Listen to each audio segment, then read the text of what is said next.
Welcome to another episode of the Walk the Line podcast. The question and topic we'll be discussing today is one coaches get asked probably every time they go to the rink. Players looking for more ice time. So the whole question of, Coach, why am I not playing? Why am I on the third line? What can I do to get better?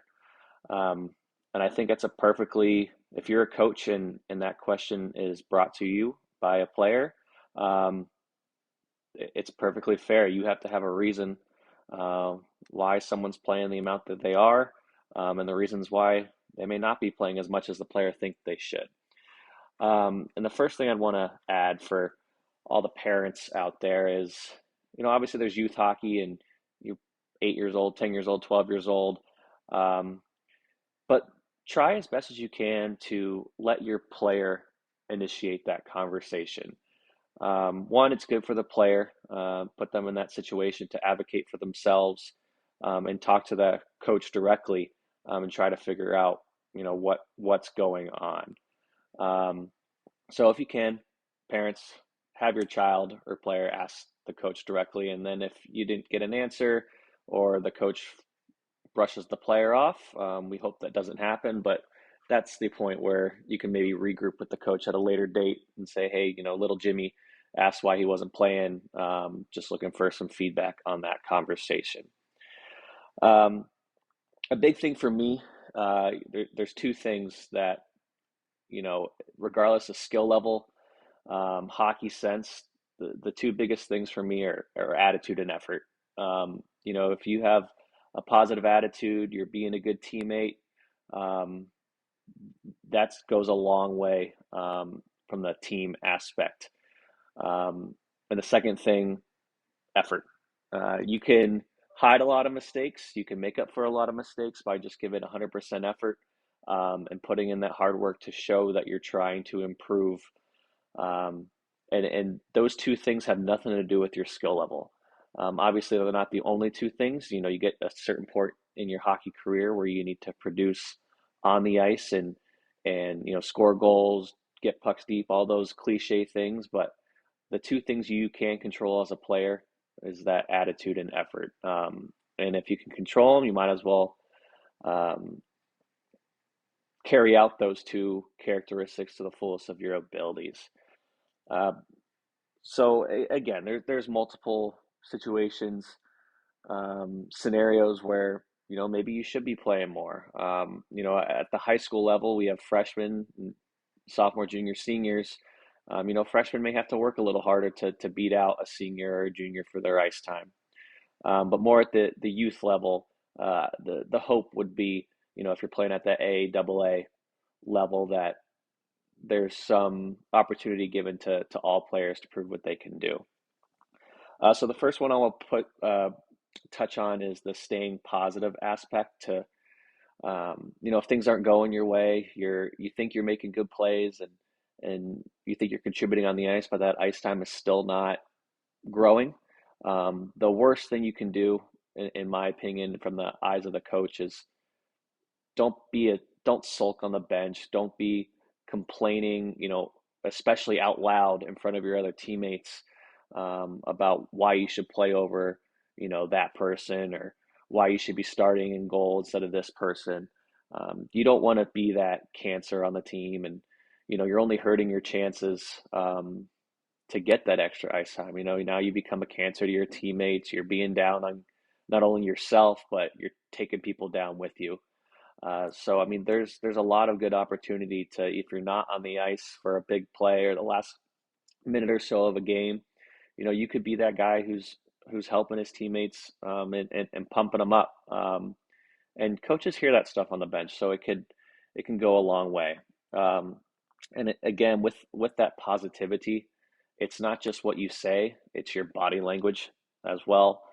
I deal a lot with this with my younger players, and high school players. But if a penalty or a player makes a mistake and you throw your arms up in the air, or you turn around and snap your neck quickly and look at the player who made the mistake, one, it looks terrible. You look like a bad teammate, and you're not embodying that team mentality that it takes to win hockey games. You can have a constructive conversation with a teammate and say, what were you thinking there? I was open on this play, but as soon as you start yelling or demeaning a teammate, or a referee, it just has a negative impact on not only yourself but the whole team. Um, and again, staying positive has to do with being a good teammate. So make sure you're picking each other up, no matter the score, no matter the situation. Uh, Another thing is communicate. If you honestly believe that you're giving your all, you have a great attitude, you're doing all the little things, um, and you're still not playing, don't don't be a baby. Talk. Uh, I mean, your parents are there. Uh, Talk to your parents. See if they're thinking the same thing you are. Um, but go ask your coach. As I mentioned earlier, they have a job to do. It's to make you a better hockey player. It's to make sure the team is doing well statistically, and they'll have a reason to why they aren't playing you as much as you think. And it's part of the maturity level too. Go talk to your coach. Don't just be behind the scenes and in the weeds and talking poorly about your program or your team or your teammates. Go ask them, hey, why was I not put in this position, or even, hey, I'm looking for more ice time. What can I do? And they'll provide feedback. And not only that, that conversation will spark. Hey, little Jimmy came up to me and said, "Why am I not playing?" Well, maybe I should give him more of an opportunity. He's doing the right thing. So that conversation, if you approach it the right way, it will have positive effects if you go about it the right way. If you come in hot and I should be doing this and this kid sucks and I'm better than this kid. I have a better shot from the point than this kid. Well, you're putting your teammates down, and you need to approach it in a constructive manner that's going to not only promote you and hopefully get you more playing time, but you also don't want that conversation to make your coach believe that, you're selfish and you don't care how the team's doing. Um, so we have stay positive, have a good attitude, your effort, make sure you're working hard in practice every shift. Win your shift, win your period, win a game, right? Win your battles. Um, and then they communicate. Okay, ask what you need to do to get better. Ask what you need to improve on. Um, and then just moving on to another topic, it's okay to be upset. Through your hockey career, you're gonna have coaches that you don't see eye to eye with, and that goes with life too. When you're working, you're not going to get along with every coworker. You're not going to get along with every boss, and it's okay. It's not odd to have that feeling. But when you communicate and you have a mature mindset about it, a lot of problems can be resolved just by talking and working things out with that person. Um, and the last thing, every player has a level that they should be playing at. If you're more of an A player and you happen to be on a double A team and your skill level is not up to your teammates, um, maybe you can't produce as much as your teammate, and that's where looking yourself in the mirror, and seeing what you can improve on comes into play. Uh, Ice time is earned. It's not a guarantee just because you're on the roster. But there's always something you can improve on with your game. Nobody's perfect. Wayne Gretzky, Sidney Crosby, all these Hall of Famers, they all had things they weren't great at, but they were great at, if four, five, six things. Just a very bad example, but Wayne Gretzky was not a physical player. That was not his role, but his physicality was made up for by his teammates. If you're a playmaker, be a playmaker. If you can shoot the puck hard, shoot the puck every chance you get. Do what you're good at, and don't try to be something you're not. And the last thing I'll touch on here is, hockey's a game. It's meant to be fun, and you don't work hockey, you play hockey. And and this is more for my older players, and if the situation is not right and you've done all you can do to push through, and you've communicated and you've exhausted all of your outlets to kind of resolve a situation, um, maybe it's not the level for you. I'm not advocating quitting or leaving a program, but you need to do what's best for you and your parents, depending on the situation. If you're a junior player, and there's tons of places to play now, and you could potentially find a better situation. If you're on a stacked team and you're winning games left and right, and you got leading scorers in the league on your team, and you're kind of that fourth line guy, and you think you could do more, um, maybe there is a better spot if you're a first year in juniors, and you could request that trade or something along those lines.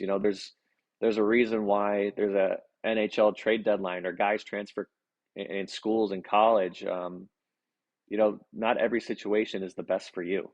So that's why it's so important, when we talk about scouting in a later episode, and we touched on it briefly in another episode already.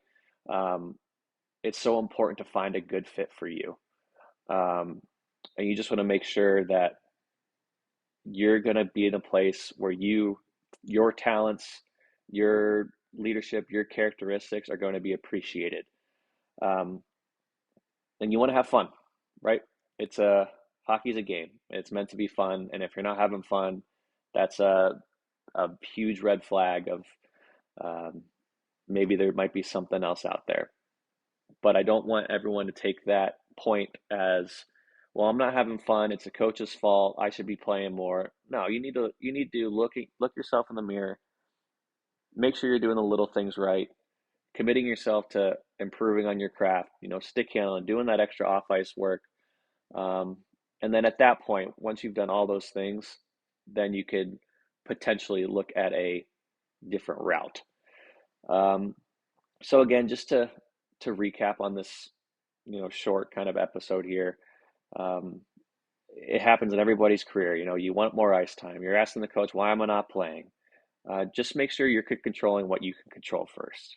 Your attitude, stay positive, your effort, okay? You can control all those things. Um, and then from a maturity standpoint, make sure you're communicating. Talk to your teammates, talk to your coaches, talk to your parents. Don't let your emotions get the best of you, and jump ship, and potentially do something you'll regret. Um, and obviously realizing that it is okay to feel frustrated. You're going to have ups and downs, whether you're a house league player, a AAA player, or a junior player. You're going to have ups and downs. Just make sure you keep plugging away, getting those things that you can control under control, and and it usually will work out in the best way. Um, and then lastly, you do not work hockey unless you're getting paid. And I don't think I have any guys who are getting paid listening to this podcast, but hockey is a game. You do it because you enjoy it, and you need to do what you can do and those controllables to make sure that your coach and your teammates realize that you should be playing as much as you are. Um, so I think that'll wrap it up for today's episode. Again, if you have any questions, I have our email in the show notes, 307sports.hockey@gmail.com. Um, and as the season's come to an end here, we'll probably release a few more, get a couple of interviews, hopefully. And upcoming topics will include off ice training, what I can be doing in the summer on the ice, showcases, tryouts. So there's a lot of good things coming up. But if you have any questions that you'd like to hear discussed on the podcast, please reach out. But that'll wrap it up for today. Have a good one, everybody.